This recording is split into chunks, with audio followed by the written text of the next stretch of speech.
Mga idol, no? Ito yung kalabasa ko, bunga ng kalabasa.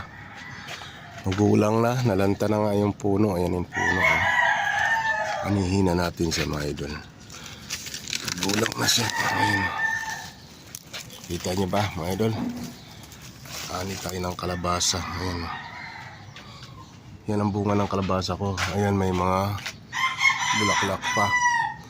Umitas pa tayo ng bulaklak. Ayan, sasahog pa natin yan. Ayan. Ito yung bunga. Ayan, may mga bulaklak. Ayan. Ito pa. Pitas-pitas pa tayo mga bulaklak. Ayan. Sarap yan.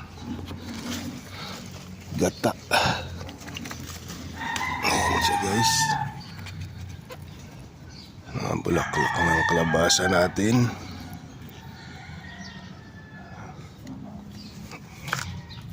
Yun. Kailan ba? Kunin na natin yung kalabasa natin, guys. Ayan na. Umulang na pati tangkay.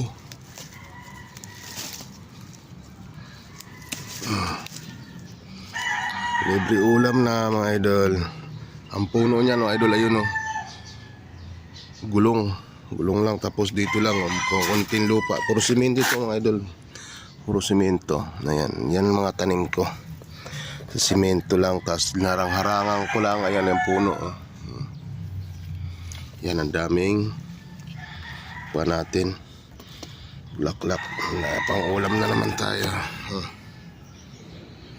Libre na naman, guys. Pag masipag ka lang magtanim-tanim kahit sa paso lang. Ayan, oh. Yan, sa pan lang yan, mga container. Ayan, oh. Diyan nagpakatanim. Mga pananim ko. Ayan, oh. Paikot, oh. Diba? Ganun lang na mga pakalagay lang yan. Ganito naging hitsura, mga idol, oh.